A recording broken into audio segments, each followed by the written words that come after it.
The Witch is a horror movie that was written and directed by Robert Eggers and tells the story of a 17th century Puritan family that is banished from their New England plantation. They eventually settle on a plot of land that brushes right up against the dark, ominous woods. After their newborn baby goes missing, with only the oldest daughter Thomasin as a witness, paranoia mounts as the family begins to question if she is truly innocent or if she could be a witch. One of the most unique elements of The Witch is the period in which it's set. The film perfectly captures the mindset of the Puritan Christians living in that time. As a Christian man myself, I can tell you Robert Eggers did his homework when it comes to their theological beliefs.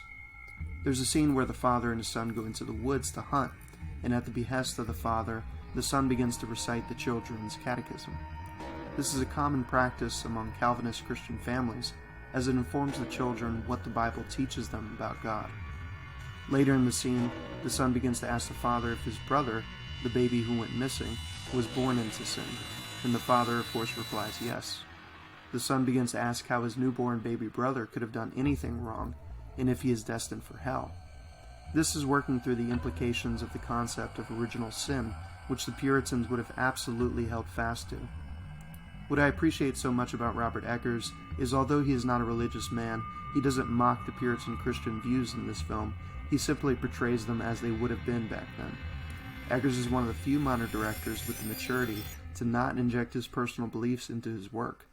When you watch The Witch, you can feel the amount of respect he has for history and portraying it accurately on screen.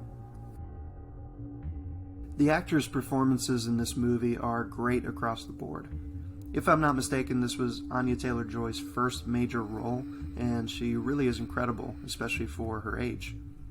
Ralph Ineson is an accomplished actor and shines as the father of the family, with his low, rumbly voice that just perfectly fits his character. Katie Dickie is also a very experienced actor and brings a nuanced and complex character to life as the mother of the family.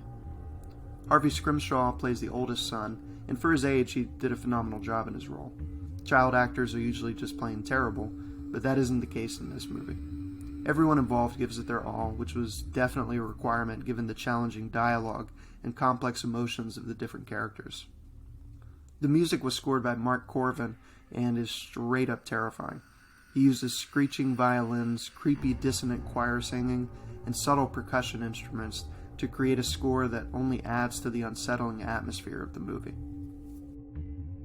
The actual witch in this film, although very disturbing, isn't even the most horrifying element. It's witnessing the tragic breakdown of a family that you can tell loves each other, but is completely overcome with paranoia that ultimately leads to their destruction. As with most great horror movies, the horror is not relegated to just seeing the monster, but rather all aspects of the film add to just how unsettling it is.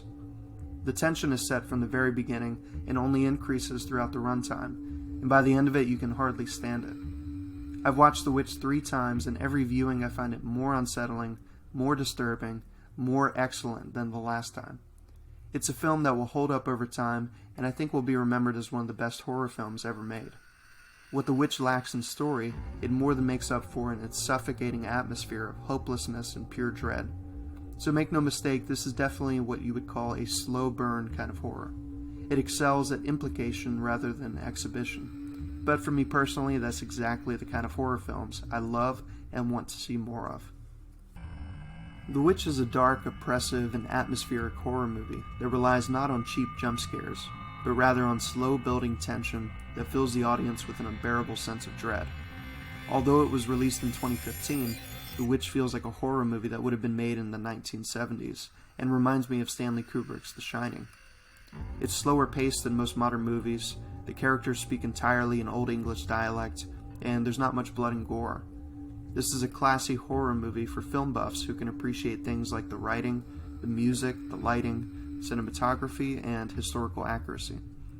It's a film that was made for film lovers. You can see this reflected in the Rotten Tomatoes score, where the critics rank it at a 90%, which I think it deserves, and the audience score ranks it at a 59%.